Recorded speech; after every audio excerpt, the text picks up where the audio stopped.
Hello. Oh wow. Good evening all. How are you all doing? Yeah, that's what we like to hear. I'm Joe, by the way, and massive thank you to Wenner, and massive thank you to our lovely hosts. Please tip the barman, please drink lots. So this first one is called I'm sorry that I'm holding my words in my hand, as I understand this is frowned upon at spoken word events, and indeed all performance art. Okay, I'm sorry. Because here I stand with my words in my hand, but please just take the time to understand that I'm nervous. And apparently, I shouldn't tell you that, or maybe I should. Because you see, finding the right answer online makes the process no faster. It's just TED Talk after TED Talk. Some say yes and some say no. Some say put more time into learning your lines. Oh, come on, Joe. But you know, I'm just going to go with the flow and do this show the only way I know, by taking a stand. And here I stand with my words in my hand. The other thing is that this page gives me something to look at, so I don't have to make eye contact, and I know that given the given medium of this act, there is a kind of contract with you and I, whereby I have to interact and gauge how you react, but how about we make another pact? I'll just be honest with you, and it would be fab if you could listen to me. And if you don't, that's fine with me. I mean, this gig is free, but bear in mind that the reality is that my sister organised tonight, so please have some respect.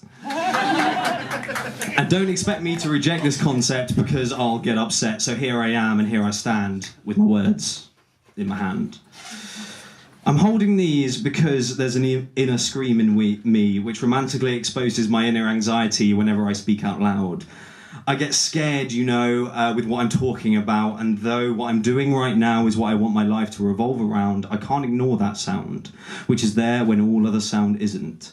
When it comes to doing what I want, a fog lowers and I'm just frozen into a cycle of recycling thoughts where I'm constantly fighting an invisible and frightening and annoyingly thinner version of myself. And this thing which I'm now medicated for wins at the final draw, and there's never a final straw. And every morning it's that first knock at the door, so I implore you to please bear with me, because I'll bear with you. And I'll keep saying it because it's true, but everything I say tonight will be read from my hand, because here I stand with my words in my hand.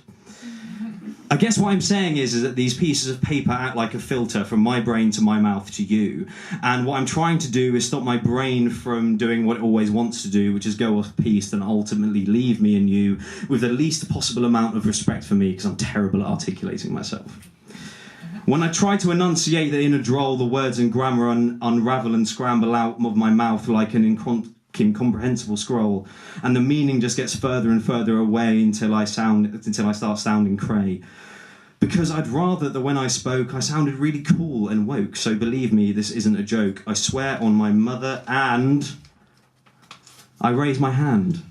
Because the only way I'm doing this is if you allow me to be who I am, and not just tut when I stand here brazenly with my words in my hand. Thank you.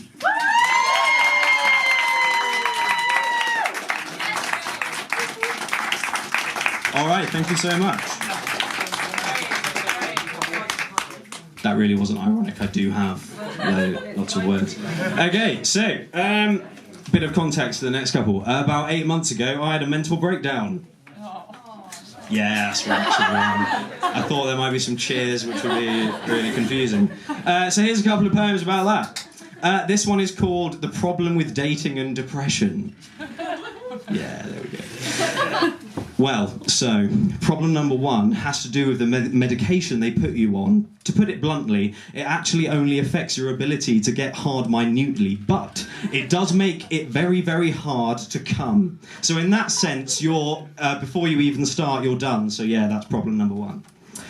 Problem number two has to do with if, like me, your breakdown was partly due to the fact that you're heartbroken too, so all you want to do is reinvent the term rebound. And so the problem is that you talk to so many people, so many chats, so many apps, so many different beer taps, so many different bar taps, and eventually you lose track and you realise that what you're doing is not only disgusting, it is unfair and an unjust thing. And it almost makes you just more and sad and blue. So yeah, that's problem number two. Problem number three is hard for me and everyone, I guess, but if I'm honest, I'm just like this, and all I want to do is rest. But you see, there's none of that when you're depressed, because your mind is focused on different interests and pains and regrets. And besides, you still have to work, you still have to think, you still have to eat, you still have to drink, and when you're down, it's all just fucking exhausting. So, if you do find someone who also wants a temporary loved one, you're dumb, son, because you're just going to be tired in a way that you just can't describe. Oh yeah, there's more. So problem number 4, you don't want to come across as boring, because all you've done lately is spent hours sorting through pictures for your profile that you look beguiling and inspiring and sexy and enticing.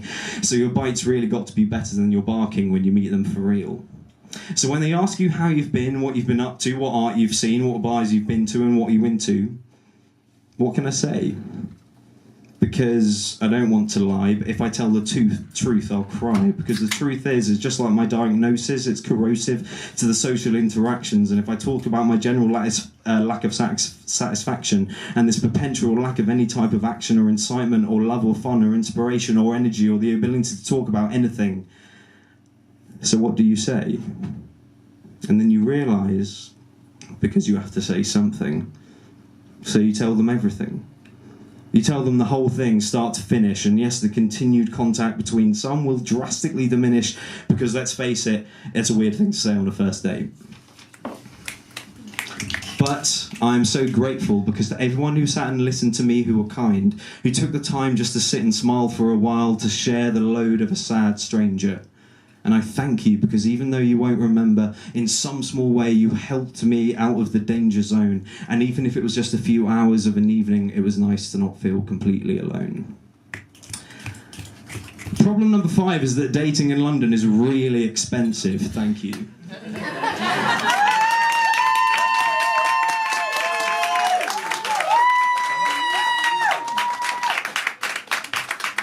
All right, one more. Thank you so much. Carrying on down the depression anxiety route. This one's called Oi Anxiety Fight Me. I wish anxiety was a person, so then I could punch it in the face. I wish anxiety had a phone number so I could call them under the cover of darkness when I'm stressed and hurl abuse at them like they hurl abuse at me until it becomes a contest. And I wish anxiety had a postal address so I could walk up and press the doorbell and they'll be like, what's that smell? And then, what the hell? There's a smoking bag of shit on my doorstep.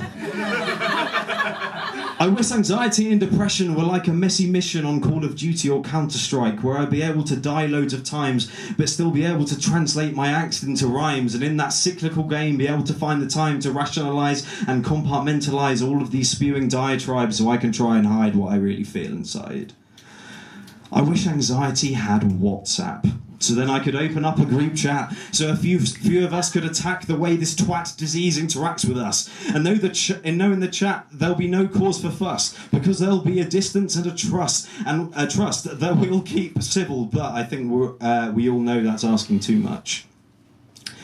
I wish anxiety had a girlfriend I could try and steal, so then it would know what it's like to have its heart ripped out for no reason. I could spend weeks explaining why her man isn't good enough, and that he treats her rough and he doesn't buy her stuff, and a whole list of other reasons, and after a short while she will be leaving, and then she'll be leaving. I wish anxiety would get married so then I could stand up and object when the time's appropriate, and I wish anxiety has a father, and I hope he's an embarrassing bigot. I wish anxiety and depression were as simple to deal with as they make life seem, because sometimes they make me dream that the only option is to wait until the end of the day to mix up a concoction and drink it quickly, so then my extraction from this earth is easy. It makes me feel as though there's nothing I can do, so when I'm feeling blue, the only thing to stop the thoughts getting through is just to... But no. Because to it, they, he, she, or whatever it may be on that day or night, I say, oi, fuck you, let's fight. I'm going to fucking fight you the only way I know how to. I'm going to go to every meeting, I'm going to take every pill, I'm going to spill my guts out to anybody that will listen, and I'm going to make my existence glisten, and I will kick it in the balls until I'm utterly smitten with each and every day, and I'll thank my friends and my family and everyone around me until we all take up arms and smash the utter smugness out of this arrogant twat with no mercy. I'm gonna beat that fuck until, like me, it seems completely out of luck. And then when it's lying on the floor, crying and dying and trying to make me stop, I'll slap it a few times more before I finish the job. But then I don't. I just look down at it, smile and walk away, because it's always gonna be there in some form or some way. The best I can do is be bigger and better and use all my amazing family and friends to keep my life together.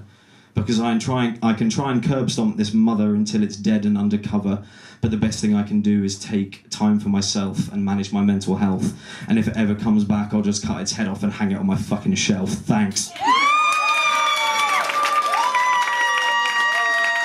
Thank you so much, everybody. Huge thanks to Wenna and to my lovely host this evening. Thank you.